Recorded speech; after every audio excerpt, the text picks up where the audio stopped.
The call came on a Tuesday morning, interrupting my usual coffee and emails routine. When I saw Rebecca's name flash across my screen, I knew it wasn't going to be pleasant. It never was with her. "Hello, Rebecca," I answered, keeping my voice neutral. "I've sold the house," she announced without preamble, her tone dripping with satisfaction. "The papers are signed, and the new owners move in next week. I hope you've learned your lesson about respecting your elders. My name is Olivia Matthews, and the house Rebecca was so smugly talking about was my childhood home. The one my father had left me when he passed away 2 years ago. Or at least, that's what Rebecca thought. The house," I repeated, fighting to keep the amusement out of my voice. "You mean Dad's house? Don't play dumb, Olivia. You know exactly which house. The one you've been squatting in rent-free since your father died. Well, that ends now. I've found buyers who will actually appreciate the property." I took a slow sip of my coffee, remembering the meeting I'd had with Dad's lawyer, Mr. Harrison, just days after the funeral. Rebecca had no idea about that meeting, about the documents we'd signed, or about the real ownership of the property. "That's interesting," I said carefully. "And you're sure everything's legal?" She scoffed. "Of course it's legal. I'm his widow, and the house was in his name. You may have been his precious daughter, but I have rights too. Maybe next time you'll think twice before questioning my decisions about the remodeling." There it was. The real reason behind this power play. 3 months ago, I'd stopped Rebecca from gutting the house's historic features, the hand-carved banisters, the original hardwood floors, the stained glass windows my father had lovingly restored over the years. She'd wanted to modernize everything, to erase every trace of the home my father had created. "I see," I said. "Well, I hope you got a good price for it."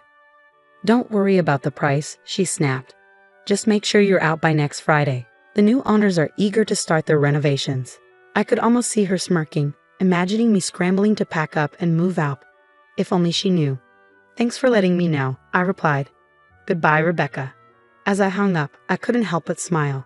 Rebecca had always underestimated me, just as she underestimated my father's foresight. She thought she knew everything about our family's affairs, but there was so much she didn't understand. I picked up my phone again and dialed Mr. Harrison's number. "Olivia," he answered warmly. "I was expecting your call." "She did it," I said. "She actually tried to sell the house." "Did she now?" I could hear the amusement in his voice. "Well, this should be interesting. Would you like me to set things in motion?" "Yes, please. And Mr. Harrison, make sure the buyers understand exactly what's happening. I don't want innocent people caught in Rebecca's mess." After hanging up, I walked through the house, my house, running my hand along the walls my father had painted, the door frames he'd restored, the window seats where we'd spent countless hours reading together. Every inch of this place held memories, stories, pieces of our life together. Rebecca had married my father 5 years ago, when I was 23. At first, she played the part of the caring stepmother perfectly, all smiles and sweet words. But after the wedding, her true colors started showing. She tried to drive a wedge between Dad and me, made snide comments about our close relationship, and constantly pushed to change things about our home. Dad saw through her eventually, but by then his health was failing. In his final months, he called me into his study one evening while Rebecca was at her weekly spa appointment. "Livy," he'd said, using his old nickname for me, "I need you to trust me. Things aren't what they seem with Rebecca, and I've made arrangements. When the time comes, go see James Harrison. He'll explain everything." I'd wanted to ask more questions, but Dad had been so tired, so weak. 2 weeks later, he was gone. Rebecca had barely waited until after the funeral to start asserting her authority over the house and everything in it. She'd moved my father's belongings into storage, redecorated rooms without consulting me, and made it clear that she considered herself the sole owner of the property. What she didn't know was that my father had seen this coming. The meeting with Mr. Harrison had revealed just how carefully Dad had planned everything. The house, despite appearances, had never been in his name alone. Through a series of legal maneuvers I didn't fully understand, he protected it, and me, from exactly this kind of situation. My phone buzzed with a text from Rebecca. "I expect the keys on my desk by Thursday. Don't make this difficult, Olivia." I smiled, typing back, "Don't worry, Rebecca. Everything will work out exactly as it should." She didn't respond, probably thinking she'd won. But the real show was about to begin, and I had front row seats to watch her carefully constructed plans fall apart. My father had always told me that patience was a virtue. Sometimes he'd say the best response is to simply wait and let people reveal their true nature. Well, Rebecca had certainly revealed hers. Now it was time for her to learn about mine. I spent the rest of the morning going through some old photos I'd found in Dad's study. There was one of us working on the house together, covered in paint and sawdust but grinning like fools. Another showed us in the garden he'd planted, surrounded by the roses he'd lovingly tended. Rebecca had wanted to dig up those roses last spring, claiming they were old-fashioned. I'd stopped her then, just as I was about to stop her now. My phone rang again. Mr. Harrison. "The wheels are in motion," he said. "The buyer's lawyer has been notified of the situation. They're understandably upset with Rebecca, but relieved they found out before money changed hands." "How long until she finds out?" "I'd say by this afternoon. Their lawyer is drafting a strongly worded letter as we speak. Would you like me to be present when she receives it?" I thought about it for a moment. No, I decided. Let her deal with it alone. She needs to understand exactly what she's done. "As you wish. But Olivia, be prepared for the fallout. People like Rebecca don't take humiliation well." He was right about that. Rebecca had always been proud, always needed to be in control. Finding out that she tried to sell a house she had no right to, that she'd made a fool of herself in front of potential buyers, it would hit her hard. But then again, that was exactly the point. The fallout came faster than I expected. Around 3 in the afternoon, my phone exploded with notifications, multiple missed calls, and increasingly furious texts from Rebecca. "What have you done?" The last message read, all caps, conveying her rage. I was sitting in the garden among my father's roses when she pulled into the driveway. Her Mercedes screeched to a halt, and she stormed out, waving what I assumed was the lawyer's letter. "You conniving little witch," she screamed, her carefully maintained facade cracking completely. "You knew about this all along." I remained seated, calm despite her fury. "Knew about what, Rebecca? Don't play innocent with me." She thrust the letter in my face. "The trust, the property transfer, all of it. You and James plotted this behind my back." "No," I corrected her gently. "Dad and Mr. Harrison arranged it. I just followed his instructions." Her face contorted with rage. "Your father would never do this to me. This has to be a mistake." Actually, I stood up, brushing dirt from my jeans. "Dad did exactly this to protect both me and the house. He saw through you, Rebecca. He knew exactly what you tried to do after he was gone."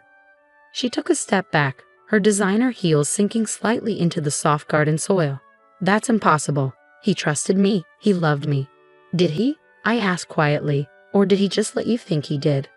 The color drained from her face as the implications of my words sank in. My father, the man she thought she fooled completely, had outmaneuvered her from beyond the grave. The house was never in his name. I continued, watching her process each revelation. "He transferred it to a trust years ago, long before he met you. I'm the sole beneficiary. You had no right to try to sell it." "You're lying," she whispered, but I could see the doubt in her eyes. "Check the property records," I suggested. "They're all public." Dad made sure of that too. He wanted everything to be transparent when the time was right. Rebecca's hands were shaking now, crumpling the lawyer's letter. "The buyers, they're threatening legal action. Do you have any idea how humiliating this is? Almost as humiliating as trying to throw your stepdaughter out of her own house." I countered. "Or maybe as humiliating as spending years pretending to care about someone just to get their money." She flinched as if I'd slapped her. "You don't understand anything about my relationship with your father." "I understand more than you think. Dad told me everything before he died, about the prenup you refused to sign, about the mysterious withdrawals from his accounts, about the men you met with while he was in the hospital." Her eyes widened. "He knew. He knew everything, Rebecca. He just waited, watched, and planned. Like father, like daughter, I suppose." She took another step back, her expensive suit now stained with garden dirt. "This isn't over," she threatened, but her voice lacked conviction. "Actually, it is," I replied, pulling out my phone. "I've recorded this entire conversation. Would you like me to add it to the file Mr. Harrison is building about your attempts to illegally sell property you don't own?" For the first time since I'd known her, Rebecca was speechless. She stood there, surrounded by my father's roses, looking completely lost. "I'll make this simple," I said. Leave the house, leave me alone, and most importantly, Leave my father's memory alone. If you try anything else, any more schemes, any more attempts to take what isn't yours, everything comes out. The affairs, the money, all of it. You wouldn't dare, she hissed. It would damage your precious father's reputation. I smiled, channeling the same quiet strength I'd always admired in Dad. His reputation can handle the truth, Rebecca. Can yours? She stared at me for a long moment, calculation visible in her eyes. Finally, her shoulders thumped slightly. Fine, she spat. Keep the house. Keep your little victory, but don't think this means you've won. I already have, I said simply. I won the moment Dad saw you for who you really are. She turned and stormed back to her car, her heels sinking into the grass with each angry step. As she drove away, I noticed she dropped a lawyer's letter in the garden.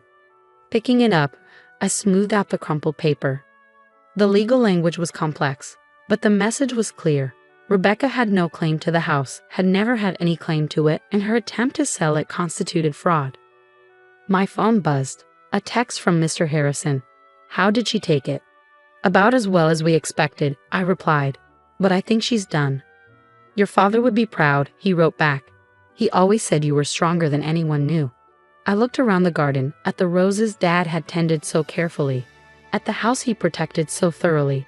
He'd known this day would come, had prepared for it in ways I was only beginning to understand. Rebecca had thought she was teaching me a lesson about respect. Instead, she'd learned one about underestimating people, both the living and the dead. The weeks following Rebecca's confrontation brought unexpected changes. The house felt different somehow, lighter, as if a shadow had been lifted. I spent my evenings restoring rooms to their original state, undoing Rebecca's hasty modernization attempts. One evening, while sorting through boxes in Dad's study, I found a letter addressed to me in his familiar handwriting. The envelope was dated just days before his death. My hands trembled as I opened it. My dearest Livy, if you're reading this, then everything has played out as I expected. Rebecca has probably tried to take the house by now, and you've learned of the trust arrangements I made with James. I'm sorry I couldn't tell you everything while I was alive. Rebecca was watching too closely, and I needed her to believe she had won.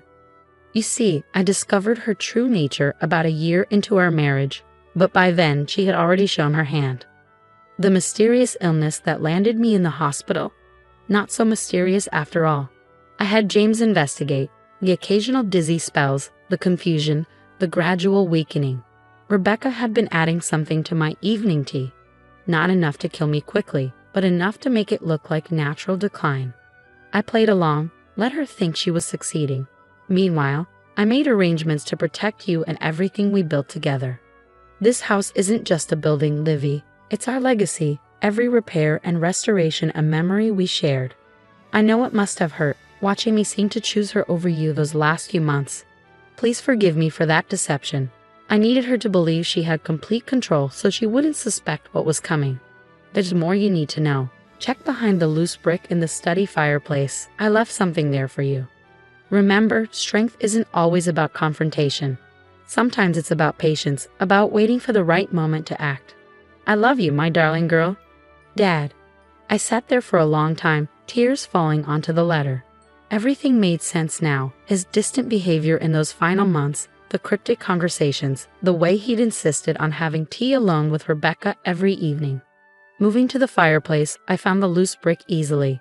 Behind it was a small USB drive and another note. Show this to the police when you're ready.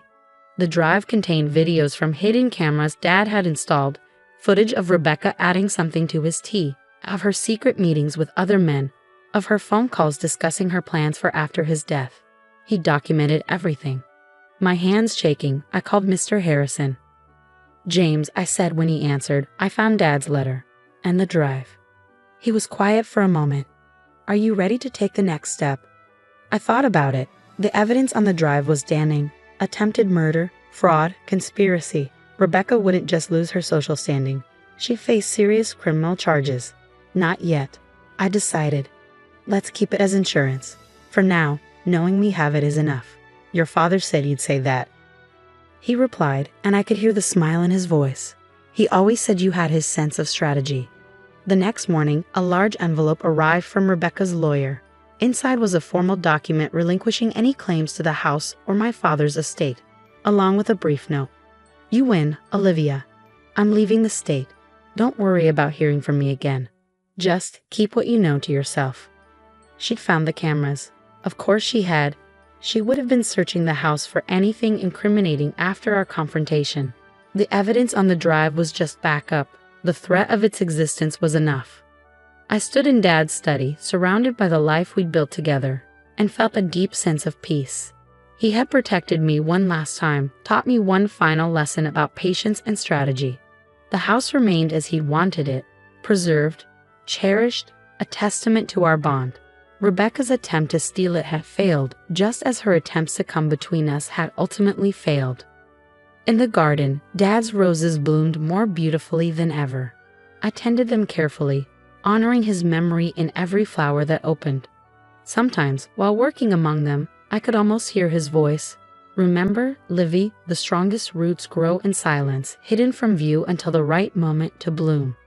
He had been right, of course. Strength wasn't always about confrontation. Sometimes it was about waiting, watching, and letting people reveal their true nature. Rebecca had taught me about deception, about the masks people wear. But Dad had taught me something far more valuable: how to see through those masks, how to protect what matters most, and how to win without losing yourself in the process. The house stands as it always has, a monument to love, patience, and justice served quietly but completely. And somewhere, I like to think Dad is smiling, knowing that his final lesson was well learned. As for the USB drive, it remains behind that loose brick, a silent guardian ensuring that some stories stay buried, at least for now. After all, as Dad always said, timing is everything.